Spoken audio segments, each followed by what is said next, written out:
now I can show you if you are still here for how it works when you are in a system where you cannot really see anything. So yeah, so I'm not that scared. So here I can see because it was already explored by someone else, but it's unexplored for me. So I don't see. I see that there are planets there, but I don't see what kind of planets there are. Thank you for the host, Face Guy. So what I will do, I will go to FSS, and I see that there are some signals here. There are some rocky bodies, some icy bodies, and some gas giants. And that is what I see based on this frequency bar.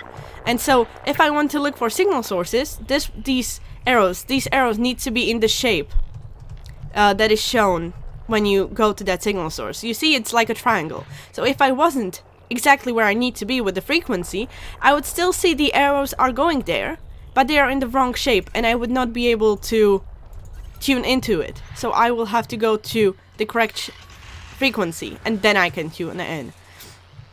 And so let's what I like to do, I like to put it, so for example here I'll be looking for the rocky bodies and icy bodies, but I would put it in the middle.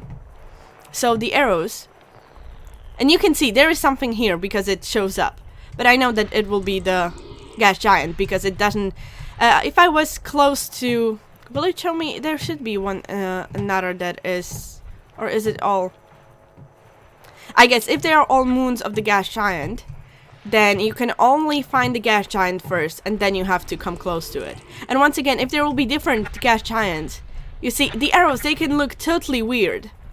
And you would be like, but you would know something is there. So you would just go where the arrows are looking the weirdest, basically.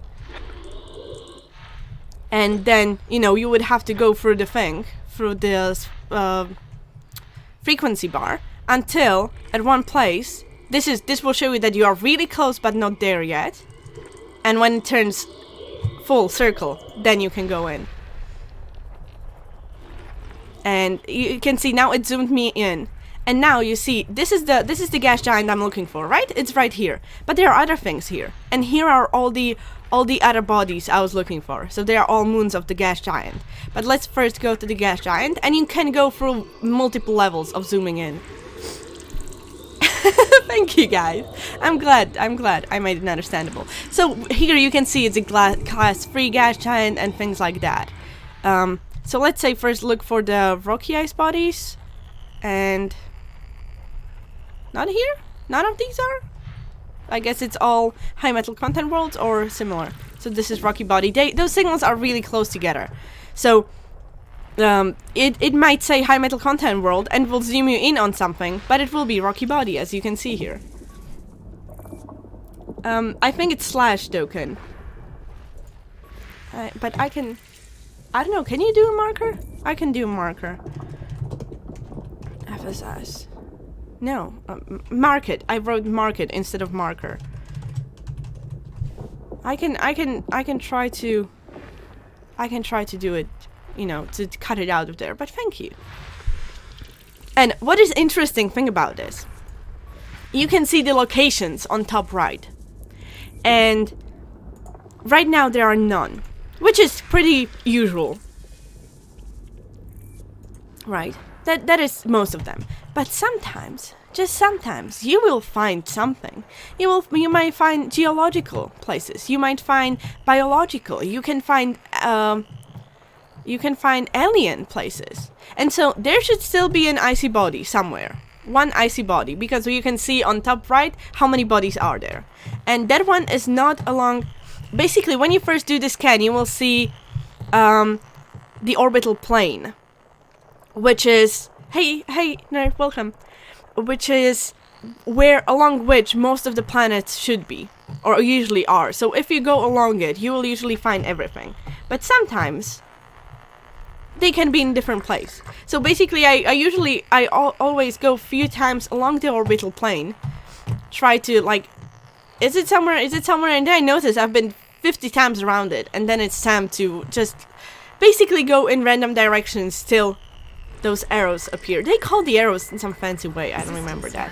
And there is icy body once again with nothing, and it tells me that I fully scanned the system.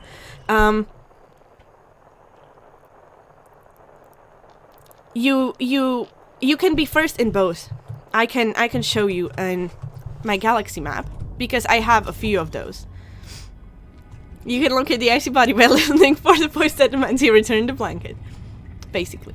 And now I don't know which ones, so bear with me because I should have named them, but I didn't. So let's check this one first. So what you can find that, you know, this has been discovered by someone already, but this was first discovered by me. And you can see that all of these were first discovered by me. Even all the planets.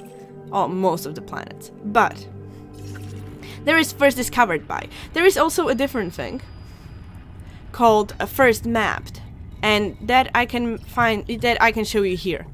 Basically, you see it's been first discovered by Asashino, but first mapped by Isra. So you can be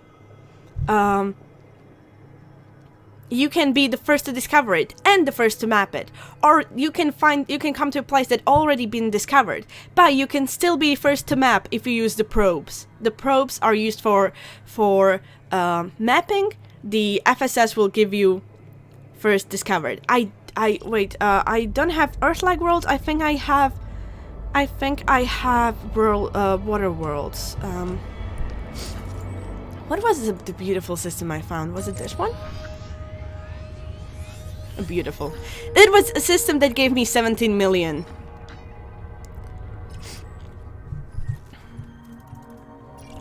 First discovered by Lucanai. And we have candidate for terraforming.